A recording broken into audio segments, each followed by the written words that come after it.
guys, and welcome back to ICU. I'm Melanie Sandy, and today I want to jump into a brand new topic. Today I want to knock on the door for co-parenting. I feel like this is an issue that, we as people deal with every single day, and it's something that we shouldn't have to deal with. It's something that we should be able to understand the importance of it and be able to knuckle down, put our feelings aside, and handle business. However, a lot of us aren't able to do that. So today I want to talk to you guys about co-parenting, and here's my letter to co-parenting.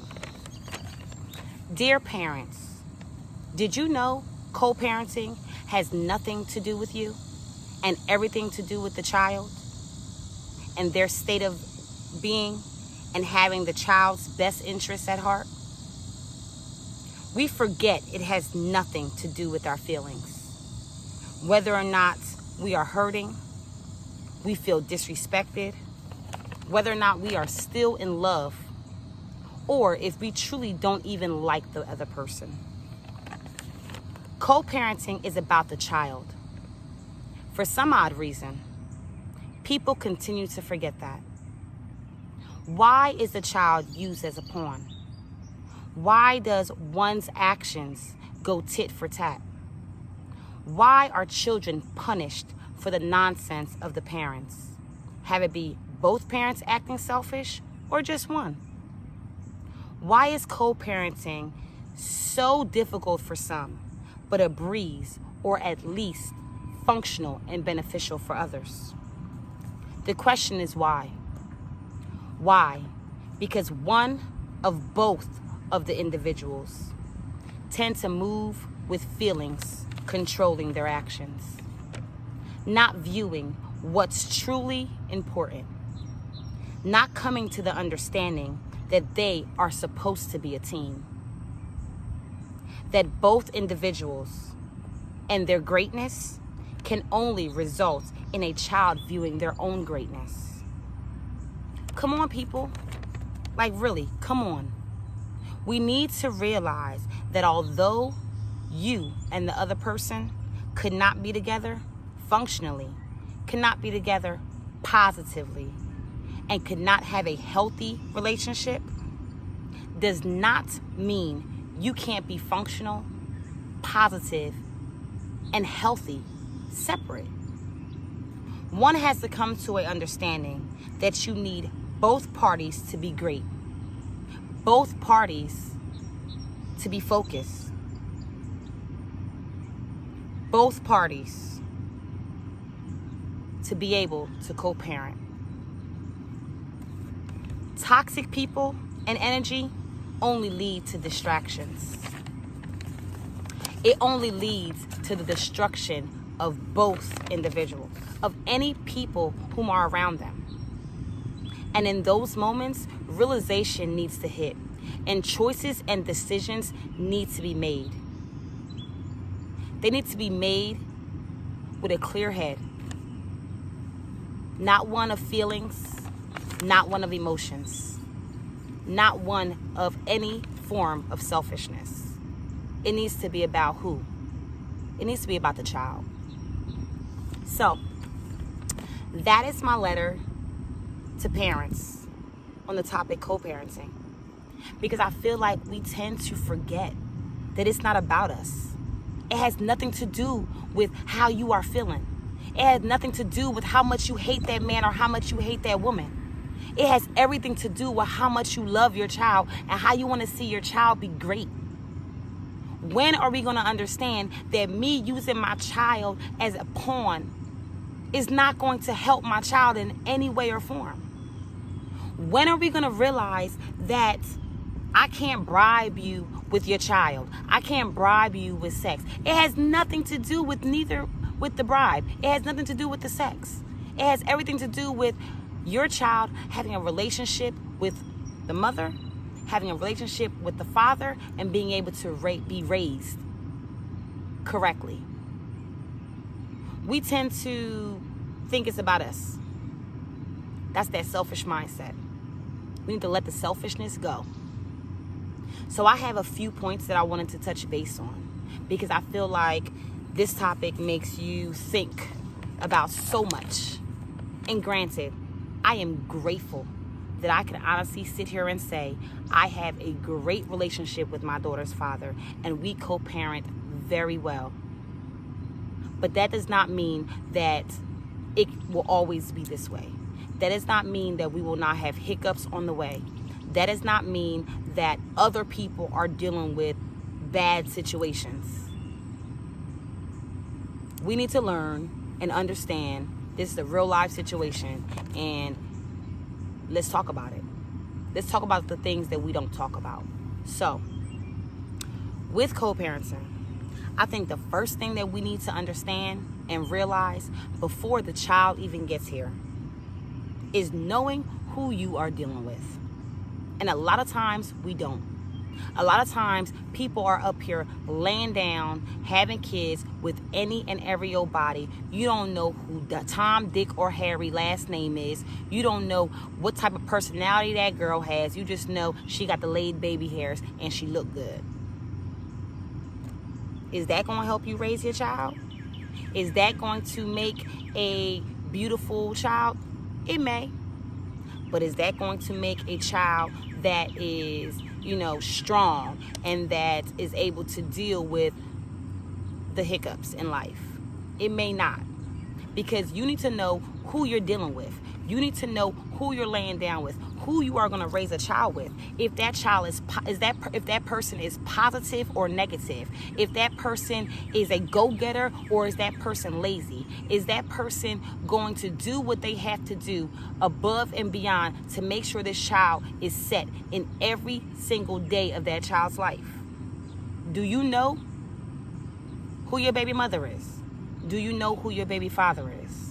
Or were you revealed who they really are after the child came? Another point that I want to address is getting over the feelings. You may love that person. You may hate that person. But those feelings and those emotions have nothing to do with that child. It has nothing to do with how you're going to raise that child. It has nothing to do with, it has nothing to do with anything. Take your feelings and your emotions, put it in a jar and conceal it and put it to the side.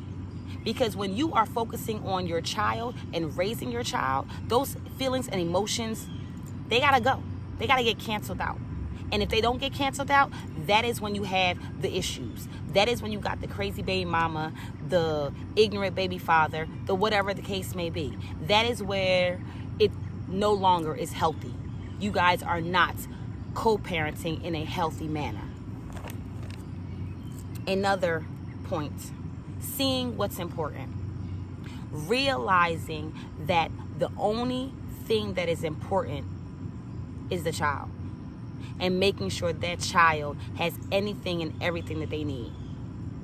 Understanding that how you feel, understand that what they did to you, what you did to them, it holds no weight. Which brings me to my next point. Becoming a team.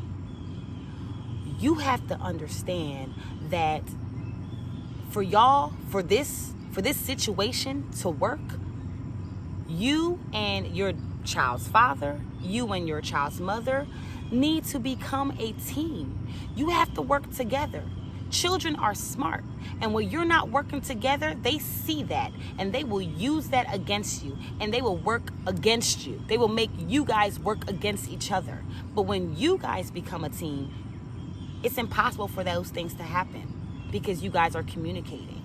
That is one thing that I can say. Me and my daughter's father are a team. We know what is best for her, and we know that we can't allow our emotions, our feelings, and what's going on the other side of the situation have anything to do with how we make this child great.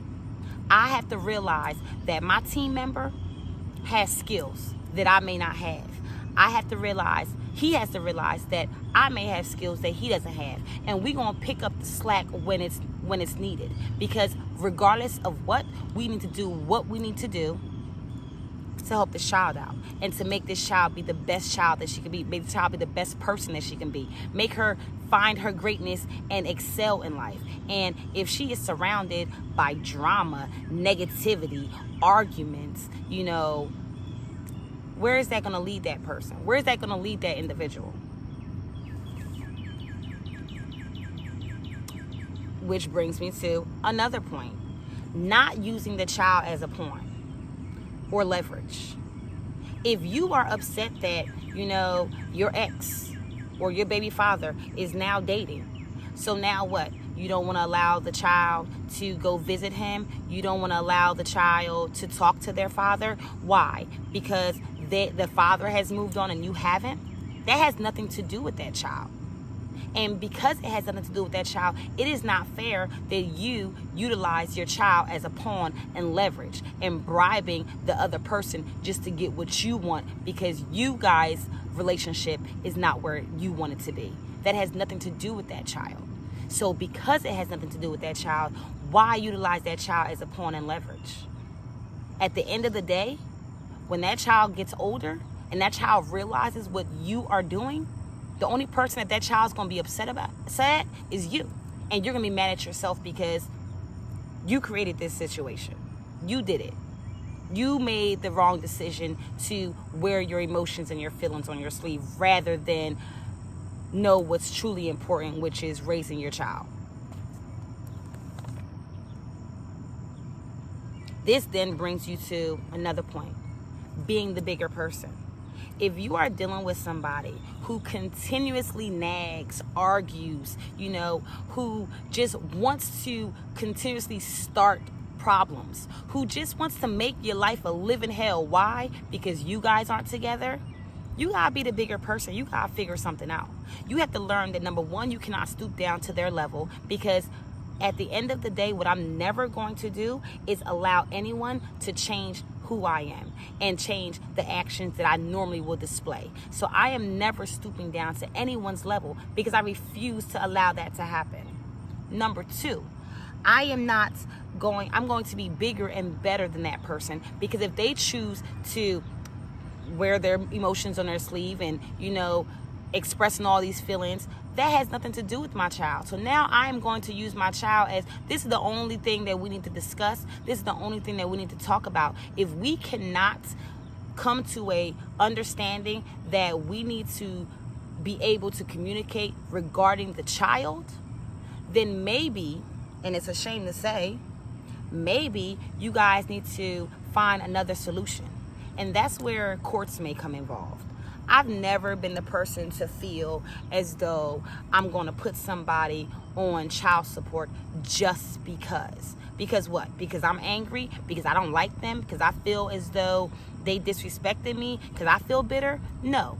That's not the reason why they have courts for child support. They have courts for child support to, you know, assist parents and assist individuals with their child who maybe the other person is not doing anything. But it's not a punishment. A lot of times, you know, females tend to start using the courts as a punishment. Like, come on now. You guys are taking the past that you guys and you're dwindling it away. You guys are using it, you know, for your advantage, and it's not supposed to be used for your advantage. It's supposed to be used for your child. And it's a shame to say, but it's so many females and so many males that do it. And it's like, when are you guys going to grow up and realize it don't got shit to do with you? It has nothing to do with you. You are a, what did Evelyn say? A non-motherfucking factor in this situation. In this equation, you are a non-motherfucking factor. Your feelings and your emotions have no weight. Unless it's dealing with a child, then there should be no issues. Another point, realizing that if the courts are involved, utilizing it to your best advantage, making sure that, you know, there are requirements set, there's dates and times set, there's, you know, conversation, like you schedule it where you can have conversations with your child, because you know that prior to, you weren't getting all these things. So utilizing the courts to benefit you. It's not a punishment.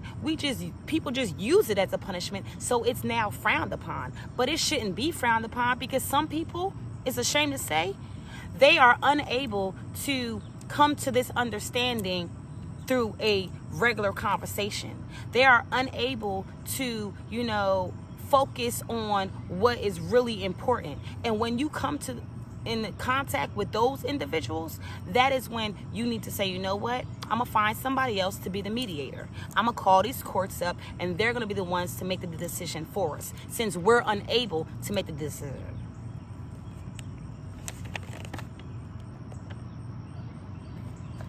Another point, realizing that when you lay down with somebody and you have that child, you're going to deal with that person until that child is of age.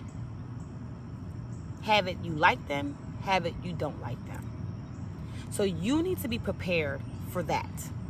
You need to be prepared to understand that regardless of what goes on, there is another individual that has some say-so regarding your child. You did not make that child by yourself. And granted, some people feel as though they made that child by themselves because there's somebody that's not present. And in that situation, then at that point in time, you do what you need to do to make that child great. If it's just you, then it's just you. But when you have somebody that is trying to be involved in the child's life, why make it difficult? Like, that is where it comes back to knowing who you're dealing with. Because when you know who you deal with, then you know that, okay, if this ever was to happen and we wasn't together, I know that you're still going to have some type of, I don't know, some type of understanding that we have to come to an agreement at some point in our life. Or, I have to understand that I have to be the bigger person and not be so emotional. You have to be able to accept that.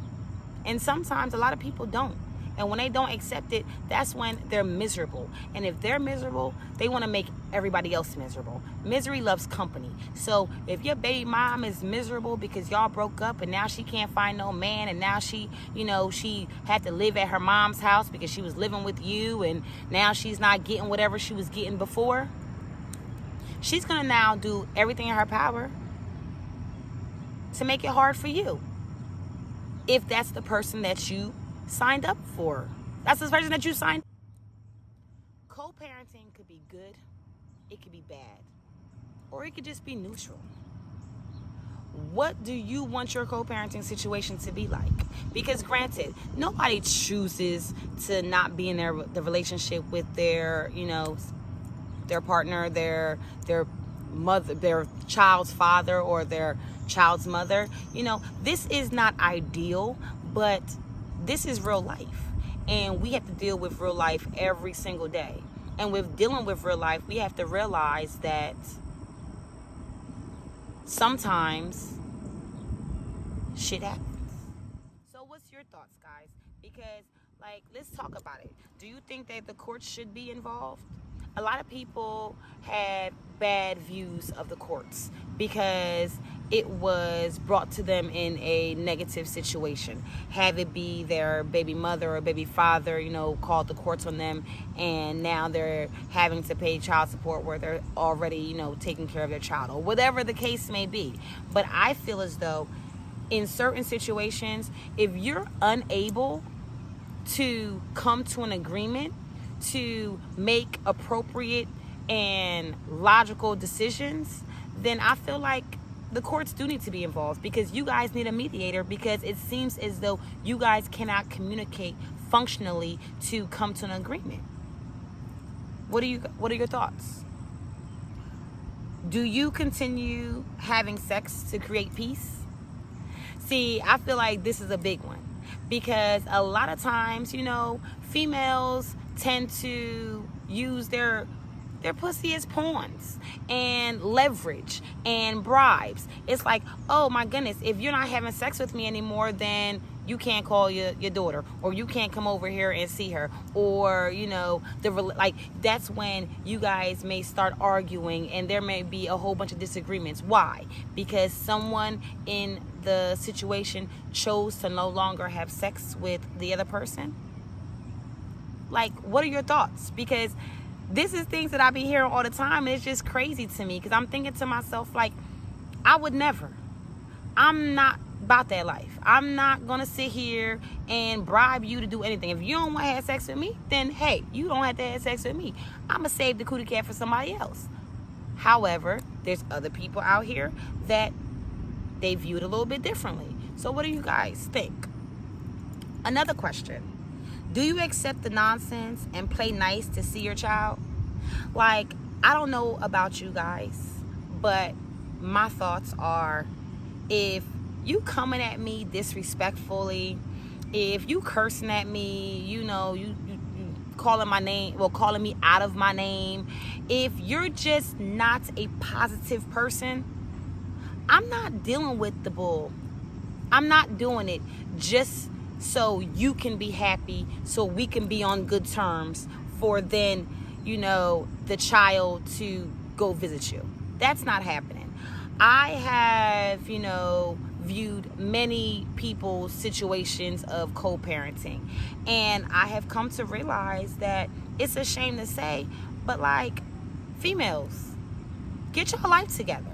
Like, are you really out here bribing somebody? Are you really out here saying, oh, because you're not having sex with me, you can't see your daughter or your son? Does that make sense? What does you having sex with their father have to do with them and the father and the child's relationship? I am very serious about the parent and the child's relationship. Like, when I mean I love my daughter and her father's relationship, and I will never do anything in my power to destroy that, to hinder that. I want it to grow, and I want it to grow even stronger. Why would you be okay with keeping your child from their father or their mother to spite them because you feel some type of way? Again, it's not about you guys. It's about the child. And it's a shame that the child is in a place of, being so young that they can't speak. Because if they only knew what was going on, it's not fair to them. And you guys think it's okay. We need to really get a self-check. We need to figure it out. Because if this is how we moving, and y'all wonder why motherfuckers is waking up and living life and being crazy and having issues with men and having issues with females, we're creating it. We're creating it with our bitterness. We're creating it with our selfishness. We're creating it. How do we stop it? We stop it by realizing raising your child, it ain't about you. It's about them. It don't got nothing to do with you. And I'm going to say it 50 million times. And I'm going to say it probably 50 million more times on this video. Because I just need you guys to understand it don't got nothing to do with y'all. Lastly, do you walk away until you figure it out? So I have heard in the past guys say, they just stopped reaching out to their baby mother because it was always confrontational, always negative. It was, always either the female is pushing up on them, or the female is backlashing them, or cursing them out, or it's just not a positive situation. And amongst the negative things that are being, said and spoke about, they then still don't get to see their child. So because of what they're dealing with when they're attempting to, reach out to their child, they tend to fall back. What are your thoughts? Do you feel as though it's okay? Because granted, I've never thought it was okay. I don't feel like you should walk away from your child. However, I have noticed, I have seen, and I have, witnessed situations between a baby mother and a baby father. And it makes me sick to my stomach when I can honestly say to somebody like, you know what? I get it. I kind of understand why you would no longer reach out. Because if every call is an argument, you're not going to come into my world of peace and destroy it every single time. I get it. Do I think it's okay? It's still up in the air. Do I feel like it's a shame? Yes. Do I feel like that the child has to suffer? Yes. But is it okay for someone to continue to break your peace? It's not. And it shouldn't be. And they shouldn't have the right to do it. So if you remove yourself from that situation, I get it. As long as you're doing what you need to do to eventually be able to see your child. You can't just let it go like that. Because just because you stop contacting them doesn't mean that person is going to change. And doesn't mean that years from now you can call them and it's going to be perfectly fine. No. You have to realize that that person is a bitter person. And I need to do something else to make this situation between me and my child work. And that's where, again, those courts may have to come into play. I have so many questions. I have so many thoughts. And I hope that you guys, enjoyed my podcast. And, I hope it was informative as well as it just got you guys thinking. And I would love for you guys to, follow my page and, drop some comments and let me know your thoughts. Because, again, this is something that we don't talk about, that we need to talk about. Because if we don't talk about it and we don't address it, it's never going to change. And ashamed to say, we need to be, a little bit better. We need to do better. We need to do better, not just for us, but for our children. So I'm here to say, I'm Melanie Sandy, and this is I See You. I hope you guys truly enjoyed this topic, because this is a topic that was very passionate to me. I'm sorry that I've been gone so long. I hope that you guys, are still watching and are excited to see what's up and coming. But let me know what you guys think, and I hope to see you guys soon. I see you.